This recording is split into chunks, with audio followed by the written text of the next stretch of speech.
Welcome to this afternoon's pre-concert talk about La Bohème. Perhaps I could see a show of hands first. I'm curious to know how many people here have previously seen a performance of La Bohème at some point in your life. About half the hands in the room, that was what you would expect. This is, of course, one of the most frequently performed operas in the entire repertory. Its accessibility has something to do with that. It's, of course, also a true masterpiece of operatic construction. But perhaps there are some of you here who have never seen La Bohème before. If so, this is a great opera to come to for the first time.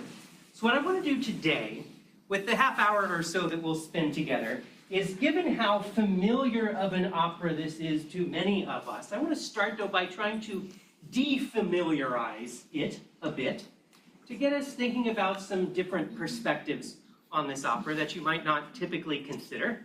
And so we'll start with, first, understanding the title to this opera, La Bohème, the Bohemian. It is a singular title, which is interesting because there's a bunch of them. Any of the characters in this opera could be considered Bohemians, and so we should start by defining who exactly we are referring to when we talk about Bohemian. Not, of course, the actual geographic place. That did exist too, now part of the modern-day Czech Republic. Not that Bohemia. Instead, a sort of artistic subculture existing in a very specific part of central Paris in the middle of the 19th century. So we are dealing here with a community of largely impoverished intellectuals, people who have decided to sacrifice financial security to instead pursue the goals of their art. This encompasses poets, playwrights, painters, musicians, composers, philosophers. In every case, we are dealing only with men in those pursuits. But Bohemia as a collective also encompasses the various women with which these men interact, their lovers, their girlfriends. The term itself picks up currency from the author Henry Murger. Maybe I should say Henri Murger, but he decided that he liked to anglicize his name. It seemed exotic to him, so I'll call him Henry. Henry himself, as a young man, was living in the environs of which he is writing about. He himself is a Bohemian, and it is his stories that bring this term into cultural currency, as it continues to have today. So from 1845 to 1849, when he's in his mid-20s, Henry publishes a series of stories that are loosely autobiographical, recounting the exploits that he and his other fellow starving artists had living in places like the French Quarter in Paris, like the neighborhood of Montmartre, in particular, their favorite hangout, the so-called Café Momus. All of these are real places, and the incidents he describes are based on real people that he actually knew in all of these different artistic disciplines. The stories, when they are first published, again, as just a serialized collection of short stories in various newspapers and periodicals, did not attract much attention whatsoever. They were not in particularly widely read publications. But as with any starving artist, one can only starve for so long before you decide you might try to commercialize what you are producing. And so, with the assistance of a playwright named Théodore Barrière, Henry Murger produces a play called La Vie de Bohème, Bohemian Life. This stage play is quite successful, thus bringing the stories, bringing the idea of Bohemia to a wider public. And it is only after the success of the play that then Murger readapts his stories into a more or less novel-type form. Published in 1851, now the novel is called Scenes of Bohemian Life. And it is this novel that ultimately becomes the source for the opera that we will hear today.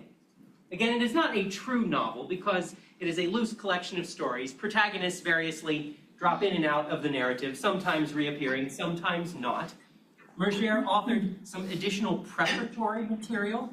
In particular, since this idea of bohemian living was new, he authors a very thorough preface trying to sort of give us a historical rundown of how bohemians have always existed, even though we didn't have a name for them. In Mercier's conception, bohemian life is all about the struggle to remain true to one's artistic purpose, and similarly, to remain true to one's loves. This is a challenge because financial limitations make such goals in both art and love either impossible or unachievable. So that's the kernel of the idea that we find making its way into the operatic narrative that you'll see today. Since we are dealing with an important French B word, bohemia, we should deal with that other important French B word, the bourgeois. In Mercier's conception of bohemian life, it is important to understand, yes, please do come on down to the front, it's a great seat. I see you're waving your hand. Come on down. We'll see if it joins or not. In Mercier's conception, bohemian life is in fact something to be satirized. It is something that he presents with humor in general, and sometimes for parodistic purposes. Remember, he himself is living the bohemian life. He himself is the character of Rodolfo in his stories, the lead of the opera that we will see today. But Mercier makes it very clear that the artists who are living this bohemian life could, if they wished, take just a very small step over and enter into the bourgeois. In fact, many of them come from bourgeois backgrounds. That is to say, they're close to money, but they have made the conscious decision to reject the comfort that might come with that money because instead they wish to struggle for their art. So some of the parody and satire that Mercier is advancing in these stories is the notion that these artists are in fact consciously trying to be radicals. Because they are trying to be radicals, their art does not find acceptance. And all they'd have to do is cater to the taste that they know because they grew up as children in a bourgeois context. All they have to do is cater those tastes and they're fine. So for all this, they're poor and they don't have food and they can't pay the rent. In the opera, for instance, when one of the characters says he's got a rich millionaire uncle, like, yeah, that's the point. All you have to do is ask and you can move. But they don't wish to do that. They wish to stay true to their art. So that is the sort of semi-autobiographical aspect that is coming from our author, Henri Mercier. Remember, he's writing about real places, and so it's worth looking at where some of those real places are. Here from Google Maps, the source of all map knowledge, if you type in Latin Quarter into a Google Maps search, it shows you this outlined part. Right in the center of Paris, there's the Pantheon for instance. There's the Cathedral of Notre Dame. In the island, there's the Louvre. So again, these are all real-world places that Mercier himself went and spent time to. But most importantly for us in the opera today is the location that I've indicated with a star. That is the former location of the actual Café Momus, a well-known artists' hangout across the street from the Church of Saint-Germain-l'Auxerrois. Sorry, French, Italian, English, the pronunciation it's confused in my head. The Café Momus, a real place, but it went out of business in 1856. So by the time Puccini is writing this opera in 1896, there is no longer a Café Momus. Let's look at some pictures. The earliest excellent illustrations of the Café Momus come from the English artist Thomas Shotter Boys. Boys was traveling around the major capitals of Europe, making pen and ink sketches as source material that he would later paint, that would later be published as a collection of lithographs, so that in an era before, Google Images, you could see what places looked like by buying his collection of lithographs. So here, for instance, is the Café Momus. I love these illustrations because they show the crowd milling about, which is, of course, precisely the scene that we get in Act 2 of our opera today. You will notice that the Café Momus features billiards tables. Here they have 4. Here is the watercolor that he later created from his pen and ink sketch. A few years later, though, when the French painter Henri Lévy paints it, now we're up to 5 billiard tables. In Merger's source stories, the billiards playing that goes on there is an important part of what he writes about. It seems, though, that perhaps had they focused more on actually providing food to the patrons, they might have stayed in business, because again, this painting comes just a decade or so before the Café Momus goes out of business. After it closes, fittingly, the space is taken over by an art supply store, which again is very appropriate for the artist that we see here. Now, to give you one last glimpse into the kind of sort of satire and parody approach that we find in the original source stories, Merger has a lengthy narrative in one of the chapters about how these friend artists, the painter, the composer, the poet, all make use of the Café Momus as if it is their studio space. Remember, they have no money. They could have money if they sought it out, but they don't because they're living and suffering for their art.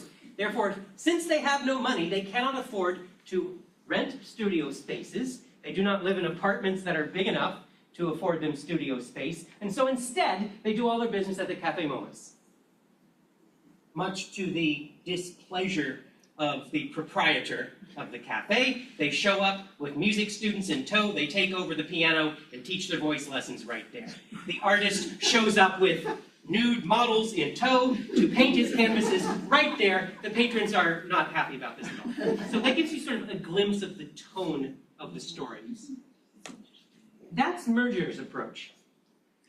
But the next thing to think about, though, is what is it that Puccini must have found appealing about this story material. So here we've got a photograph of Puccini when he's 38 years old. This is October of 1897, so just about a year and a half after the premiere of the opera that you will see tonight, so roughly the age that he is when he's working on La Bohème opera. We'll look at some of the text from Merger's preface in which he explains the Bohemian life, which will let us know a lot about why Puccini resonated with this subject matter. But before we look at that, there are 2 other important elements to keep in mind. Puccini, as an opera composer, found motivation through the act of setting up for himself a competitor or a challenger, whether real or imagined. It seemed to motivate and drive his artistic creativity if there was some model out there that he was trying to better. And there are 2 models out there in the instance of La Bohème.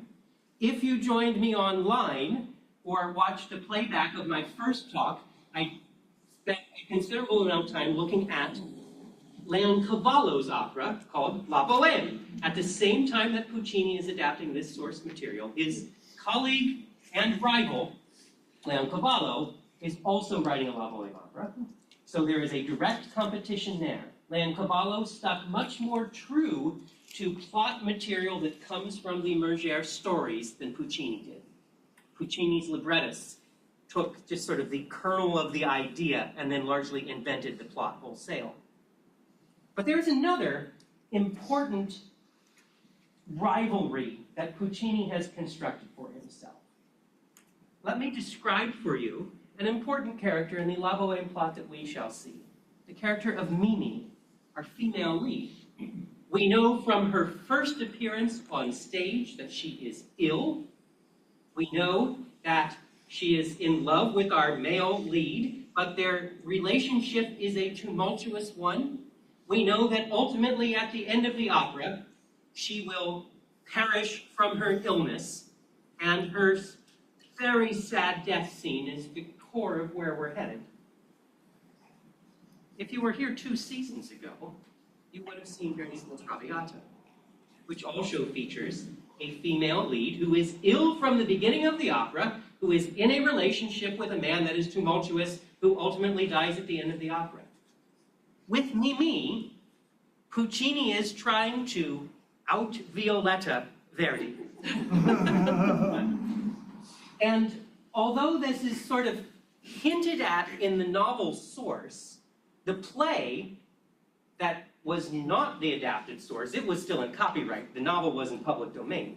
The play, which was still under copyright, in fact, liberally borrows from the Violetta narrative to work the plot of the play. So Puccini is thus trying to outdo one of his living contemporaries, Leoncavallo, and his great predecessor, Giuseppe Verdi. But it's not just this competition that drives him. Indeed, just as the stories were semi-autobiographical for our author, Henri Murger, we can see that Puccini himself found a lot to relate to in this idea of bohemian living. The artists struggling to make their way in the world, struggling to say what they have to say as artists, the conventions be damned, whether it earns them financial success or not. And so let's look at some of the words of Henri Murger, taken from his preface written to the stories when he publishes them in novel form. That's my source. Today, as in the past, any man who enters the path of art, with his art as his sole means of support, is bound to pass by way of Bohemia. Murger is keen to prove to us that the artists that he is depicting, even for satire and for parody, are in fact showing a narrative that is as old as time. Artists struggled to find their place. Any artist who will eventually reach the pantheon of success, to use another French reference since we just saw it on the map, these artists are all essentially living the same life cycle of trying to find their way. Puccini recognizes this. This is only Puccini's fourth opera. The first two were failures. Finally, he was successful with the third one, but he was by no means secure yet in his career. He's on his way to becoming the greatest living Italian opera composer, but he hasn't made it there yet. Murger notes, "The ways of art, crowded and perilous as they are, grow more and more crowded every day, in spite of the throng, in spite of the obstacles." Puccini recognizes this. Verdi has only recently retired from the operatic stage. Thus, there's something of an opening made available in the Italian opera scene, and many young composers scrambling to prove that they're the one to hold that place. Ultimately, Puccini wins that particular race, but he's not there yet. So you can see why, if you're 36 years old, trying to secure your position for yourself, this plot material would really resonate with what you are wishing to do. Murger describes the young artists existing in this struggling space like this. Bohemia is made up of the great clan of poor artists condemned by fate to preserve their incognito because for one reason or another they cannot find some little corner above the heads of the crowd and so attest their own existence in art and show by what they are already what they may be someday. La Bohème is really the first of Puccini's operas that answers unequivocally, this is who Puccini will continue to be in his art. A race of inveterate dreamers are they, for whom art is always a creed and not a craft, and enthusiasts by conviction. Their loyal hearts beat high before anything beautiful. And indeed, that is precisely what Puccini tries to create in the opera that you are about to see this afternoon.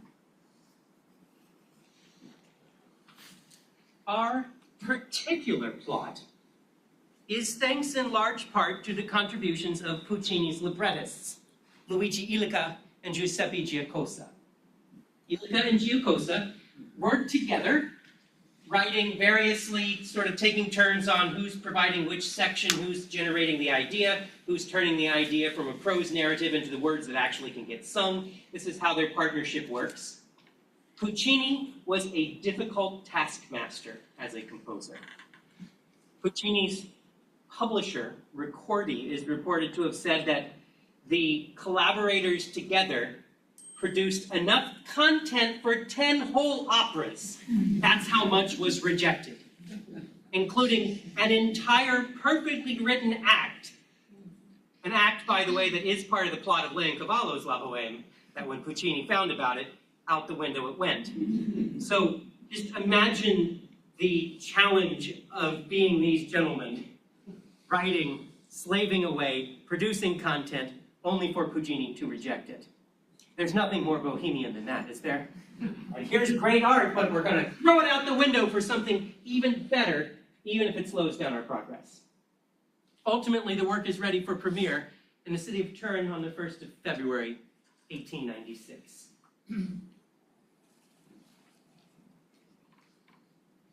In summarizing Bohemian life, Murger puts it this way. He says it is a vie charmante et vie terrible, a glamorous and terrible life. This seems to be the key element of Bohemian life that Puccini's librettist collaborators latched on to. For this is a plot constructed of the juxtaposition of comedy and pathos. Their libretto is really quite revolutionary compared to Italian operas of the time. Typically, in an Italian opera, those two things would be more or less compartmentalized. One might write a comedic opera, or one might write a serious dramatic opera. And yet the opera that we see today comfortably inhabits and fuses both of those worlds together. And it does it in a very naturalistic way, too. One of the things that is so striking about how the plot of our opera today unfolds is the way in which the scenes can turn on a dime in an instant, shifting modes from what is really quite funny comedy to all it takes is a knock at the door or the appearance of a new character on stage, and in an instant, we're plunged into a deep mode of tragedy. Indeed, this is a much more realistic way to present the unfolding of life on stage. Think of how many times in our own lives, in the existence of the world, we don't know what is coming next. It always arrives in an unexpected way, and it can have profound implications when it does arrive. That is the kind of plot narrative we encounter in this opera. It is a revolutionary libretto also because of the type of text that Illica and Giacosa have written. So we have to remember, of course, that opera is, as an art form entirely, a very unusual thing. They sing all the time. This makes no sense why they should sing all the time. I'm not singing my lecture to you. You wouldn't like that. But we generally talk to each other. We don't sing to each other. Singing takes a whole different kind of pacing, and thus, in older styles of opera, we would often have these lengthy moments where a single character would sing all by themselves and the plot would slow down, and we'd have these wonderful musical moments, but not necessarily anything with dramatic impetus or through line. Much Italian opera text prior to this example is written in very formulaic poetic couplets, fixed patterns of syllables, fixed rhyme schemes. Again, also an unnatural way to talk. I have not been rhyming any of my couplets in this lecture so far, I don't think. So, obviously, these are silly ways to sing. Thus, what Illica and Giacosa created is a very new, in fact, radically new, bohemian new style of text, in which the characters discourse amongst themselves, converse amongst themselves in a very free and natural way, breaking the scheme of rhyme that earlier Italian librettos would have, breaking the scheme of syllable patterns that earlier Italian librettos would have. So much of the credit for the naturalness with which this opera comes across, for the naturalness with which this plot reaches us as listeners still to this day, is due to this approach, juxtaposing comedy and pathos, radically reconceiving what an Italian opera libretto can be. That is the credit of Illica and Giacosa. The four principal characters, here I use their Italian names. They, of course, have French form names in the Murger source. This is what we encounter in the opera. And these are all character names taken from Henri Murger's source material. a poet, a painter, a musician, and a philosopher. In the novel source, all four of them have girlfriends. In our opera today, we just get two that work that way. Mimi is a seamstress and Musetta is a singer. Our primary relationship of interest is that of Rodolfo and Mimi. Illica and Giacosa, however, in crafting these characters, take a very firm departure from their source material. In Mergère, remember, the tone of the novel is one largely of parody and satire. In the source material, Rudolph in French, I suppose I should say, has found himself evicted from his apartment because he has no money and cannot pay his rent. So he's been out for the day, and while he is out, the landlord has already found a new tenant to rent it to. This is Mimi. Afternoon, evening, Rodolfo comes back to gather up some papers that he left behind. He sees Mimi, he realizes, hey, we had a one-night stand a few months ago. And so after a few brief exchange of words, she's like, you can sure just move in with me. So this is obviously not the relationship that we find in the opera today. In our opera today, the kernel of the idea for the plot material comes from an entirely different chapter and entirely different characters. Mergère tells a story about Jacques D and Mademoiselle Francine in a chapter called Francine's Muff. We'll see why that's important later on. It's chapter 18 of the story, and this is much of the narrative that you will see today. So they are sort of repurposing what they find to be a much more compelling plot idea onto the names of the well-known characters. Remember that in Mergère's telling, the character of Rudolph, or Rodolfo, is him. So obviously we need to keep the main title character the same, even if we completely replace his plot. Let's look at some imagery for La Bohème. The images that you see on screen right now are costume designs from the first production in Turin, 1896, made by the German-born but Italian resident illustrator, Adolfo Hohenstein. Hohenstein was not a particularly good costume designer. He was much better as a graphic designer. In fact, if you've seen some of those late 19th, early 20th century Italian opera posters, like perhaps some of you have hanging in your own homes or that you see at Italian restaurants, those kinds of things. Hohenstein was one of the major designers of those around this time. He was very successful at that. This, I don't believe, though, is the iconic look that we expect for Rodolfo and Mimi. His stage design, though, gives us a very interesting glimpse of the Latin Quarter of Paris and the Café Momus, which, again, as we saw on the map, isn't actually in the Latin Quarter, but Italians were never that concerned with getting their French geography correct. So there's the Café Momus in Hohenstein's design. Now, as universal as this story may be, as emotionally compelling as this story may seem, it is regularly set, though, in its actual place and actual time, mid-19th century in Paris. And thus, a perhaps more useful iconographical source is this. These are scenes from the Paris Opera Comique premiere. That is to say, Puccini's Paris-based opera, finally making it to its home territory, the Paris Opera Comique, just 2 years after its premiere in 1898. So many of our iconic ideas for what La Bohème should look like are present in this Paris Opera Comique production. Let's zoom in on a few parts of it.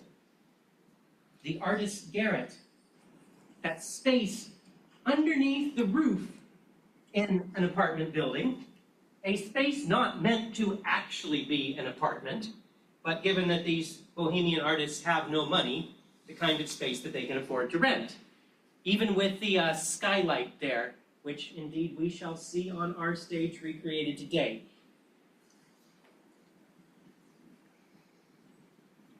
There's the Opera Comique's Café Momus, again with the crowd on stage. You see, we are not at all that far removed from Thomas Schotterboy's drawing from all the way back in 1819. Or here, the death of Mimi, the cot brought out into the middle of the room, Its parallels with the end of Verdi's La Traviata are inescapable. So again, Puccini trying to out-compete what Verdi had done in his earlier masterpiece. So you can keep these images in your mind as you see how it is that our scenic designer has realized them for our production today. Now, with the time I've got left, I want to give you a brief listening map through the opera as it unfolds. The libretto is constructed in 4 acts. The chronology of these acts is interesting. Act 1 leads without pause into Act 2 in terms of the fictional time. The events of Act 2 occur immediately after the events of Act 1. Act 1 introduces us to the characters. We see the initial meeting of Rodolfo and Mimi. Then the friends all go out to enjoy Christmas Eve dinner at the Café Momus. After this, though, significant amounts of time pass, some months before Act 3, and again, another break of some months before Act 4.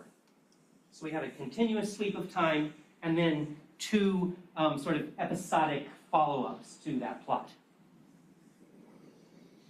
Our opera begins with an ensemble scene for the 4 Bohemian friends. It is again that very natural style of conversational singing amongst the protagonists, demonstrating all the potentials of this new revolutionary style of libretto writing. But the second half of the act shifts us entirely to our 2 main characters, Mimi and Rodolfo. They each have a solo to sing, ending with a duet for the pair together. It's really quite a simple but very effective musical construction. Group scene to solo moments for our stars to a duet together. Act 2, in contrast, takes us out of doors. Instead of the claustrophobic garret, we are now on the street in front of the Café Momus, and here we have the most conventional of the acts. It behaves much like Italian opera of the time would. It is a crowd scene, a large ensemble present, the chorus divided into many different contingents, including a children's chorus. The crowd is out on the street celebrating Christmas Eve.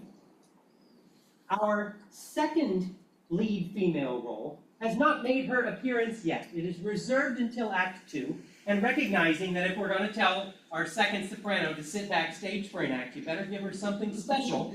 Thus, in Act 2, she has one of the most outstanding melodies of the whole score, the so-called Musetta's Waltz. Interestingly, though, again, part of this search for naturalism, much of the action continues underneath her waltz. There is various conversational interjections from the other characters around. So it is not a true standalone number, rather it is tightly woven into the texture. And this act builds up into what in Italian opera parlance would be referred to as a concertato finale, the big crowd on scene all singing together. The crowd scene of Act 2 is paralleled in a crowd scene that opens Act 3, but now in a radically different mood. Remember the contrasting juxtaposition of comedy and pathos. Here we find ourselves deep in the cold of winter. Still a crowd passing through, but it is no longer the celebratory one of Christmas Eve. Marcello has been on stage the entire opera, essentially. Poor Marcello never gets a big solo to himself. He only sings in ensembles. But here he has an important duet.